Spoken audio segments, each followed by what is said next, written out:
The biggest mistake many people make with supplements is not simply buying a bad supplement. Very often, the biggest mistake is taking supplements without understanding the dose, the form, the timing, the combination, and most importantly, without fixing the foundation of their diet. And I know this happens a lot. A person buys vitamin D, magnesium, omega 3, vitamin B12, zinc, B complex, collagen, coenzyme Q10, and then says, I didn't feel any difference. But the question is, was the problem really the supplement, or was the way it was used the real issue? Because supplements do not work like magic. They do not compensate for poor sleep, a disorganized diet, too much sugar, lack of movement, alcohol, constant stress, and lack of proper follow-up. A supplement is exactly what the name says. It supplements what is missing or what needs support within a specific context.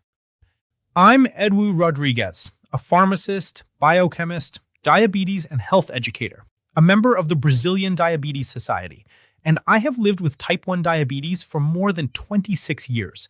That is why I always like to look at supplements with balance, not demonizing them, and not worshiping them either.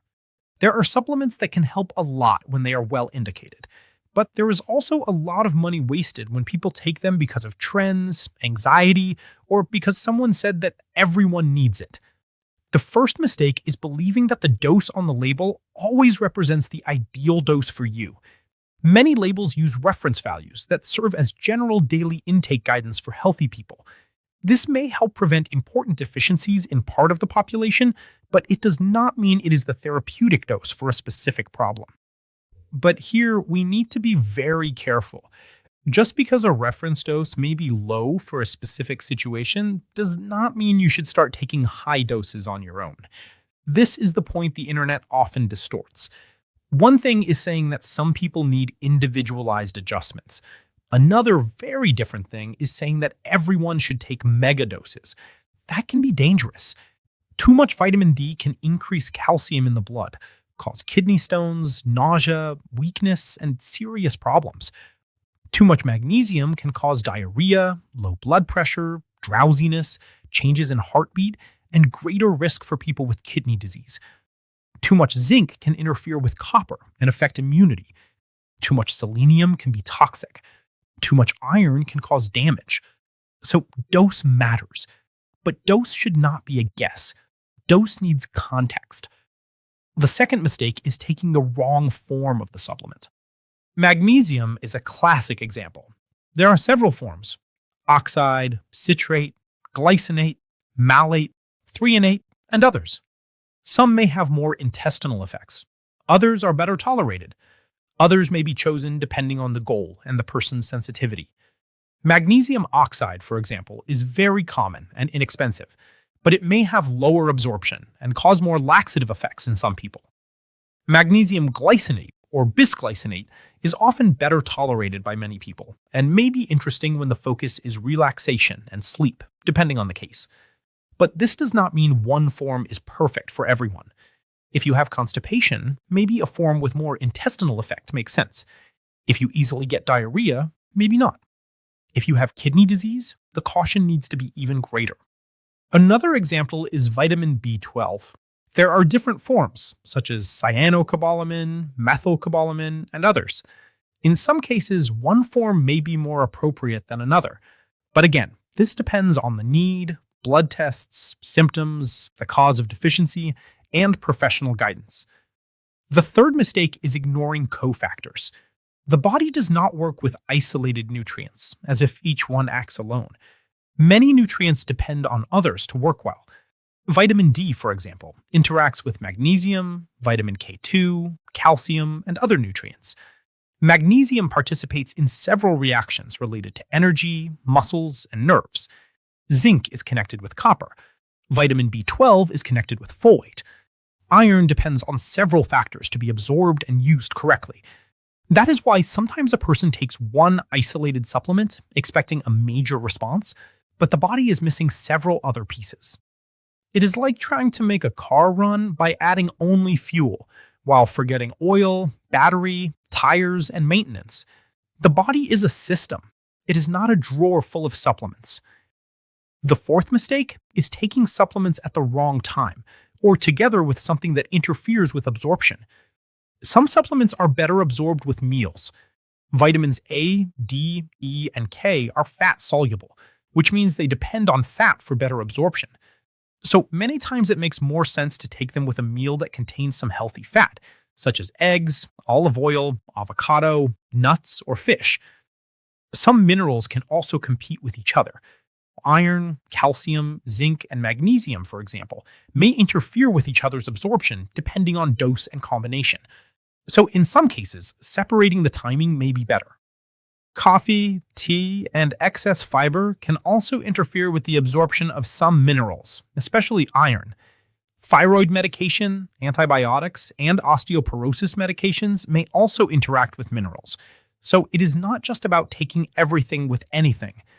If you use continuous medications, especially for thyroid, blood pressure, diabetes, blood thinners, osteoporosis, antibiotics, or stomach medications, it is very important to check for interactions.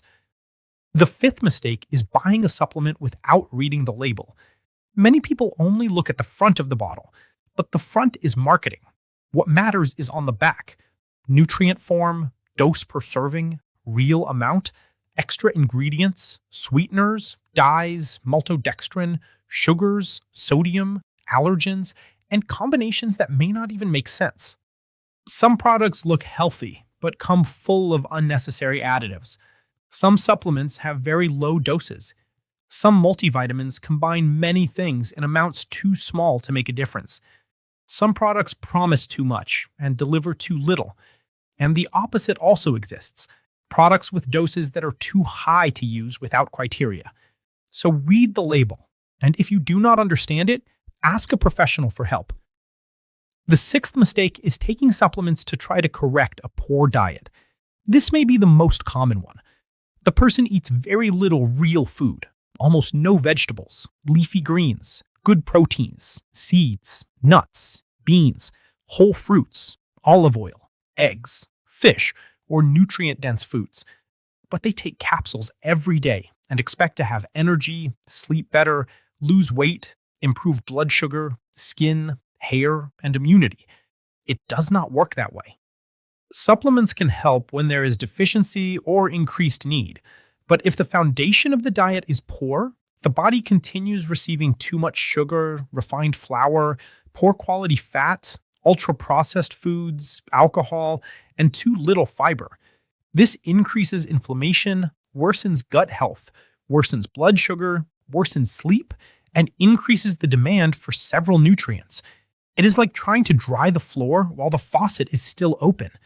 Before thinking about the most expensive supplement, think about your plate. The seventh mistake is taking too many supplements at the same time. This is very common in people who are tired, anxious, sleeping poorly, or trying to improve their health quickly. They start vitamin D, magnesium, zinc, omega-3, vitamin C, B complex, turmeric, coenzyme Q10, melatonin, probiotics, collagen, all at once. Then they feel bad and do not know what caused it, or they feel better and do not know what helped. When you change everything at the same time, you lose the ability to understand your own body. Also, many supplements together increase the risk of interactions, side effects, and nutrient excess. In general, it is smarter to start with what truly makes sense, one thing at a time when possible, observe the response, and adjust with guidance. The eighth mistake is taking iron without needing it. This one deserves a special warning. Iron is not a supplement to take on your own. Iron deficiency can cause anemia, fatigue, hair loss, shortness of breath, and weakness. But too much iron can also be harmful. It can accumulate, increase oxidative stress, irritate the gut, and cause problems, especially in certain conditions. Before taking iron, it is ideal to evaluate tests such as a complete blood count, ferritin, serum iron, transferrin saturation, and investigate the cause of deficiency when it exists. Especially in men and women after menopause, low iron needs investigation. It is not just about taking iron. The ninth mistake is believing that natural always means safe. Natural supplements can also have strong effects. They can interfere with blood clotting, blood pressure, blood sugar, the liver, the kidneys, and medications. Garlic capsules, ginkgo, turmeric, high-dose omega-3, herbs, concentrated extracts, all of these can interact. If someone is going to have surgery, uses blood thinners, takes blood pressure or diabetes medications, or has kidney or liver disease, they need to tell their doctor. Natural does not mean harmless. The 10th mistake is not knowing why you are taking it. The question is simple. What is the goal of this supplement? Is it to correct a proven deficiency? To improve intake of a nutrient that is low in your diet? To support a specific phase? To treat a condition with professional guidance? Or is it just because someone said it was good? If you do not know why you are taking it, maybe you are just collecting capsules. And I am not saying this to scare you. I'm saying it to give you autonomy. A well-used supplement can be useful. Vitamin D can be important for someone with deficiency. Magnesium may help some people depending on the case. B12 is essential for those with deficiency or poor absorption. Omega-3 may be indicated in some contexts. Protein may help those who do not reach their daily needs. Probiotics may make sense in specific situations. But everything depends on indication, dose, form, quality, and context. For people with diabetes, there is an extra layer of care. Some supplements may affect blood sugar, appetite, digestion, or interact with medications. And sometimes symptoms such as fatigue, cramps, hunger, dizziness, insomnia, or palpitations have nothing to do with lacking a supplement, but with high blood sugar, hypoglycemia, dehydration, poor sleep, stress, or medication effects. That is why, before looking for a capsule, look at the basics: blood sugar, food, hydration, sleep, physical activity, exams, and follow-up. If I could summarize everything in one sentence, it would be this: supplements do not replace the foundation. The foundation is real food, adequate protein, fiber, vegetables, good sleep habits, movement, stress control, natural light, hydration, and the right treatment when necessary. After that, supplements come in as fine-tuning, and when they are used well, they can help. But when they are used incorrectly, they can become a waste of money or even a health problem. So before buying the next bottle, ask yourself a few questions. Do I really need this? Do I have a clear test result or reason? Is this the best form? Does the dose make sense for me? Is the timing correct? Does it interact with my medications? Am I trying to compensate for a poor routine with capsules? These questions alone can save you from a lot of exaggerated promises. If this video helped you see supplements more clearly, leave your like, because that helps the channel bring safe information to more people. And tell me in the comments, which supplement have you taken and truly felt a difference? And which one did you take and feel like it did nothing? Share this video with someone who buys supplements on impulse, because understanding this can prevent waste and help many people take better care of their health. And if you like learning about health, food, diabetes, and prevention in a simple way, without fear-mongering and without miracle promises, subscribe to the channel and stay with me for the next video.